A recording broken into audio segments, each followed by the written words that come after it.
Hello friends, स्वागत है आपका अपने YouTube channel T H. Srivastava foundation पे। आज हम बात करेंगे क्लास 10th इकोनॉमिक्स का चैप्टर 5 आ चुका है। आज हम बात करेंगे चैप्टर 4 की, globalisation and the Indian economy. Okay, हम अक्सर सुनते हैं कि multinational companies, economic world, commerce, trade, पैसा, ये सारी चीज़ें आखिर है क्या, इसके बारे में हम इस चैप्टर में बात करेंगे। चैप्टर 5 का जो डिस्क्रिप्शन में आपको लिंक मिल जाएगा, आप उसको देख लोगे। इलेक्ट्रिसिटी, पावर शेयरिंग, फेडरलिज्म, ये सारी चीज़ें आ चुकी हैं, आप उसको एक बार ज़रूर देख लोगे। चलो शुरू कर, सबसे पहले बात करें कि मल्टीनेशनल कॉरपोरेशंस और कंपनीज क्या होती हैं। MNCs stands for multinational corporations. और MNC is a company that owns or controls production in more than one country. MNC एक ऐसा प्रोडक्शन यूनिट होता है जो अपने प्रोडक्शन को एक से अधिक देशों में कंट्रोल करे, यानी उसके ब्रांचेज एक से अधिक देशों में हो, उसके प्रोडक्ट एक से अधिक देशों में ट्रांसफ़र हो रहे हो। That is called MNC।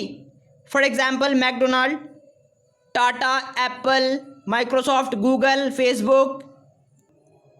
Okay, चलो अब बात करेंगे what are the things MNC look for before setting up a production unit. आखिर कोई मल्टीनेशनल कंपनी लगाने से पहले किन किन चीज़ों के बारे में सोचता है, क्या क्या फ़ायदे वहाँ देखता है। तो सबसे पहला हम देखेंगे, it should be close to their main market and where they want to sell their product. ये एक्चुअली जो यूनिट है उनके उस मार्केट से करीब होना चाहिए जहां वो अपना प्रोडक्ट बेचना चाहते हैं। सपोज करो कपड़े का मार्केट, मैंने कोई कपड़े की इंडस्ट्री लगाई, कपड़े का मार्केट बहुत दूर है लेकिन सब्जी का मार्केट बहुत नज़दीक है, फ़ायदा। ओके, यानी जहां मुझे अपना प्रोडक्ट सेल करना है, मुझे अपनी प्रोडक्शन यूनिट वहीं लगानी होगी या उसके आसपास लगानी होगी। दूसरा, availability of skilled and unskilled labour.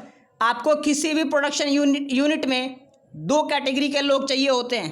पहला, जो स्किल्ड हो, जो टेक्निकल काम कर सके, जो आपके प्रोडक्शन में मदद करे। दूसरे, लेबर क्लास के लोग जो अनस्किल्ड भी हो लेकिन आपके ट्रांसफॉर्मेशन में, ट्रांसपोर्टेशन में काम कर सके।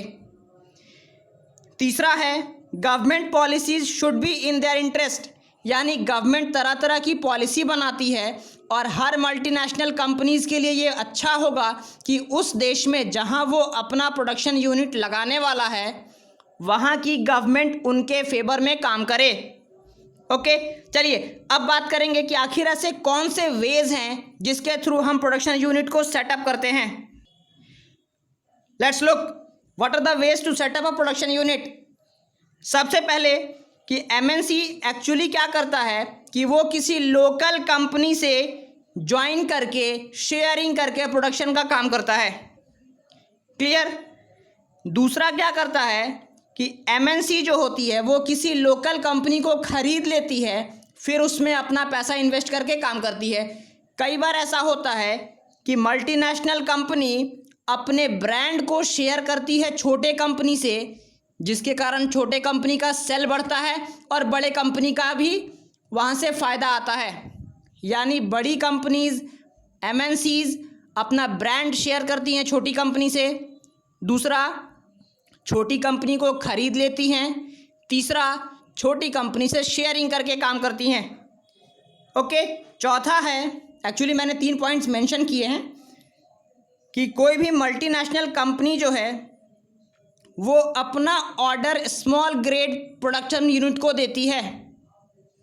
ऐसे प्रोडक्शन यूनिट जिनका क्वांटिटी ऑफ प्रोडक्शन काफ़ी कम होता है या छोटा होता है, मल्टीनेशनल कंपनीज उनको ऑर्डर्स देती है, वहाँ से ऑर्डर पिक करती है। इससे स्मॉल ट्रेडर्स को भी फ़ायदा होता है कि उनके पास कई तरह की टेक्नोलॉजीज़, कई तरह के अपॉर्चुनिटीज़ आ जाते हैं। ओके, अब देखो वही नीचे एक नोट लिखा हुआ है, from foreign trade both producers and consumers और कस्टमर गेट बेनिफिटेड। सपोज करो मैं एक कस्टमर हूँ, मैं गया एक छोटी सी दुकान पे जहाँ सिर्फ 2 शर्ट थे, शर्ट खरीदने गया जहाँ सिर्फ 2 शर्ट थे। अब मेरे पास कोई ऑप्शन नहीं है, मुझे उन्हीं दोनों से एक खरीदना होगा। लेकिन मैं किसी बड़े से शोरूम में गया, वहाँ हज़ारों शर्ट थे, मेरे पास नंबर ऑफ ऑप्शंस हैं, मेरी मर्ज़ी मैं चाहे जो सेलेक्ट करूँ। कस्टमर को फ़ायदा हुआ।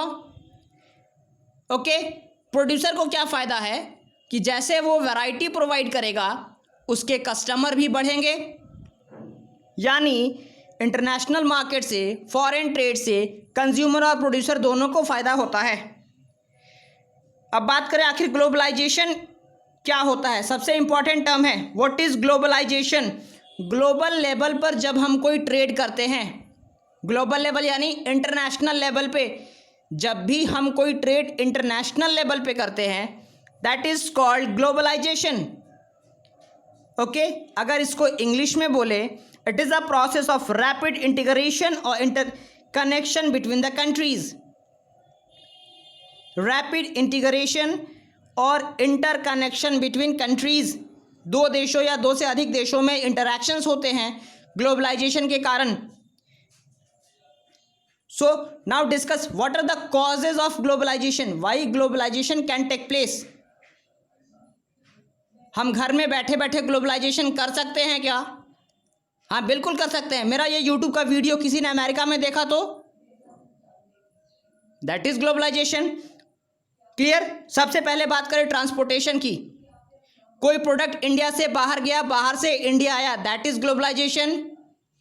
नेक्स्ट थिंग टेक्नोलॉजी, मेरी वीडियोस अमेरिका में देखी गई, किसी अमेरिकन की वीडियो हमने देखी, ओके, भले उसके काम का ना हो, मान लो मेरा भाई अमेरिका में रह रहा है, मैंने उसको कहा कि यार मेरा चैनल है, वीडियो देख लियो, उसने देखा, दैट इज कॉल्ड ग्लोबलाइजेशन। यानी यहाँ चलो ये ऐसे ही मैंने कह दिया वीडियो को लेके, लेकिन एक्चुअली में आप अपने इंफॉर्मेशन को इंडिया से बाहर शेयर कर सकते हो, photos, medias, audio, anything, that is called that is a cause of globalization. Next है liberation of foreign trade. Liberation of foreign trade, government जो है वो कई बार फॉरेन ट्रेड के लिए लिबरल हो जाती है, मतलब दूसरे कंट्रीज को ऑफर्स करती है कि आप हमारे देश में आके इन्वेस्ट करो, अपने ट्रेड को आगे बढ़ाओ। इससे उस कंट्री को जिसमें ट्रेड लगने जा रहा है उसका भी फायदा है, जो ट्रेड लगाएगा उसका भी फायदा है। क्लियर। चलो अब हम बात करें आखिर लिबरलाइजेशन क्या होता है। What is liberalisation.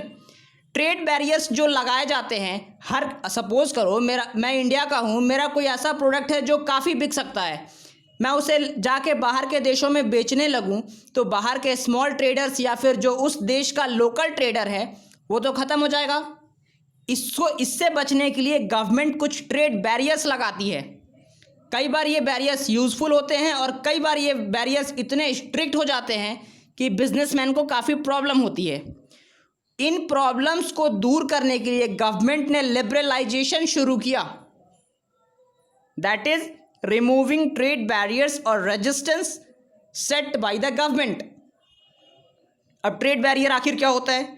Trade barrier ऐसी पॉलिसीज होती है जो फॉरेन बिजनेस को रेस्ट्रिक्ट कर दे, फॉरेन बिजनेस को रेस्ट्रिक्ट कर दे। रेस्ट्रिक्ट करने का क्या मतलब है, वो आप पर टैक्स अधिक लगा दे, वो आपके प्रोडक्ट को बैन कर दे, वो आपके प्रोडक्ट को लिमिट कर दे। अच्छा, इसका सबसे बेस्ट एग्जांपल इंडिया में टॉय कंपनीज इंडिया में ख़त्म होती जा रही हैं। इसका रीज़न है कि पहले जो इंडिया की लकड़ी की गाड़ियाँ बनती थी ना, मेले में आप देखे होंगे कि बच्चे लकड़ी की गाड़ी खरीदते थे और उसे पूरे दिन नचाते रहते थे। अब ये सिस्टम हमारे देश में ख़त्म हो रहा है क्योंकि वो लकड़ी की गाड़ी धीरे धीरे रिमोट कंट्रोल कार में ट्रांसफ़र हो रही है, जिससे हमारे लोकल ट्रेडर्स को बहुत नुकसान हो रहा है। इसलिए गवर्नमेंट उनके प्रोडक्ट को लिमिट कर देती है कि आप इतना ही सेल कर सकते हो, या फिर उनके प्रोडक्ट पे टैक्स ज़्यादा लगा देती है, या फिर उनके प्रोडक्ट को परमानेंटली बैन कर देती है। ओके, चलो अब देखो, जब हम फ्री हुए थे तो हमारी गवर्नमेंट ने कई सारे ट्रेड बैरियर्स लगा दिए, क्योंकि बाहर पहले तो ईस्ट इंडिया कंपनी ने हमारे देश को बहुत लूटा, तो फिर से दूसरी कोई कंपनी को अपॉर्चुनिटी ना मिले इंडिया पे शासन करने के लिए, इंडियन गवर्नमेंट ने ट्रेड बैरियर्स लगा दिए। दूसरा कारण क्या था कि जो इंडिया के ट्रेडर्स थे वो अपने बिजनेस को इम्प्रूव कर सके, इसलिए गवर्नमेंट ने ट्रेड बैरियर्स लगा दिए, फॉरेनर्स को रोका, भाई तुम रुक जाओ, हमारे देश के बिजनेसमैन को ग्रो करने दो। ओके, अब देखो स्ट्रीट बैरियर्स का फ़ायदा भी हुआ, अपने इंडियन बिजनेसमैन काफ़ी ग्रो कर गए। कुछ ऐसे बिजनेस कंपनीज हुई जो कंपटीशन को फेस करके आज मल्टीनेशनल कंपनीज हैं और वर्ल्ड लेवल पे काम कर रही हैं। अब देखो आखिर ग्लोबलाइजेशन का इंडिया पे इम्पैक्ट क्या पड़ा, क्या असर पड़ा। तो पहला असर था कि MNCs started investing in India. Multinational companies जो थी इन्होंने इंडिया में इन्वेस्ट करना स्टार्ट कर दिया और धीरे धीरे टाइम के साथ इन्होंने अपने इन्वेस्टमेंट को इंक्रीज़ किया। जैसे जैसे इन्वेस्टमेंट बढ़ी मल्टीनेशनल कंपनीज को भी फ़ायदा हुआ और हमारे देश को भी फ़ायदा हुआ। सिंपल। नेक्स्ट पॉइंट, जो इंडिया की बड़ी कंपनीज थी ना, जो एज ऑफ इंडस्ट्रियलाइजेशन जब हम पढ़ेंगे हिस्ट्री में तो फिर उसमें मैं बात करूंगा कि इंडिया की जो टॉप कंपनीज थी वो इस कंपटीशन को फेस करके as a multinational company emerge हो गई। इससे क्या हुआ कि उन्हें अपने प्रोडक्शन को बढ़ाने का मौका मिला, हमारे कंपनीज को नई नई टेक्नोलॉजीज़ मिली, नए आइडियाज़ मिले और कुछ कंपनीज जो बड़ी हो गई, जो मल्टीनेशनल कंपनीज में ट्रांसफॉर्म हो गई, जैसे TCS, Infosys, Wipro, Mankind, right. Globalisation होने से जो एम्प्लॉयज़ थे उनको अपॉर्चुनिटी ज़्यादा मिली, जॉब्स की अपॉर्चुनिटी बढ़ गई। ओके, कंपनीज की भी अपॉर्चुनिटीज़ बढ़ गई। आज सपोज करो किसी एक ब्रांड का एक प्रोडक्शन यूनिट था, ग्लोबलाइजेशन होने के बाद उसके हज़ारों प्रोडक्शन यूनिट बन गए। कंपनी ओनर को भी फ़ायदा और एम्प्लॉय को उसने अपने बिजनेस में अपने प्रोडक्शन यूनिट में काम दिया तो उसको भी फ़ायदा। और सबसे लास्ट और सबसे इम्पॉर्टेंट, एक्चुअली सबसे लास्ट नहीं कह सकते लेकिन 5 पॉइंट आपके एग्जाम के लिए इम्पॉर्टेंट काफ़ी होता है, आप इसको लिख सकते हो। हमारे पास, मैंने पहले भी बात करी थी, चॉइस बढ़ जाते हैं, रेट कम हो जाता है। हमारे पास अगर बहुत से ऑप्शंस हैं, अलग अलग वैरायटी का रेट है, तो हम अपने डिज़ायर और अपने कैपेसिटी के अकॉर्डिंग चीज़ों को परचेज करते हैं। क्लियर। और इस वजह से हमारा स्टैंडर्ड ऑफ लिविंग भी बढ़ रहा है। So it is very useful for globalisation. अब चलो, every coin has two side. फ़ायदा तो देख लिया आपने, अब नुकसान देखते हैं। नुकसान क्या है ग्लोबलाइजेशन का? सबसे पहला नुकसान, जो इंडिया में स्मॉल स्केल के बिजनेसमैन थे जो ग्लोबलाइजेशन के कंपटीशन को फेस नहीं कर पाए, वो बिजनेस पूरी तरह से कोलैप्स हो गया, बंद हो गया। Example Indian toys, right.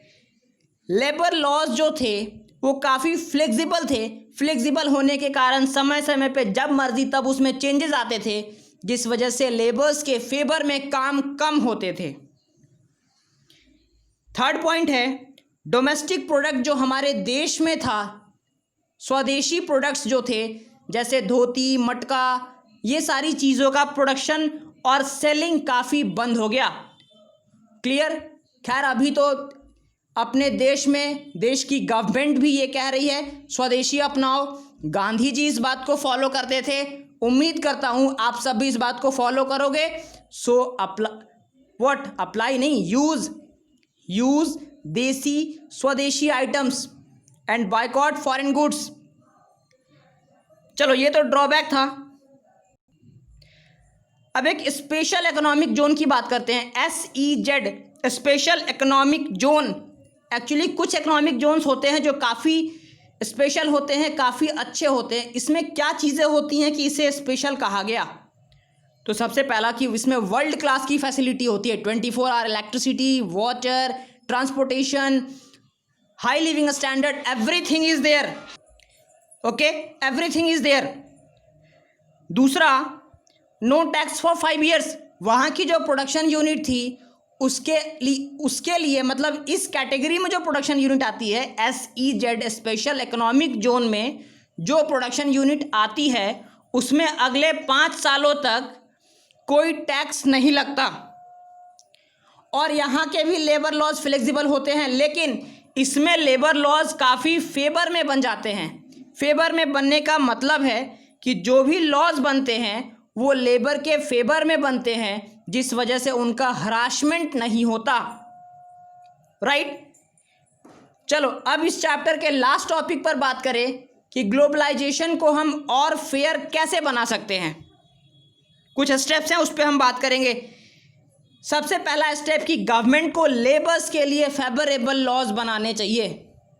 Clear. Government should make an impose, सिर्फ लॉज बनाने ही नहीं बल्कि उन्हें स्ट्रिक्टली लागू भी करना चाहिए।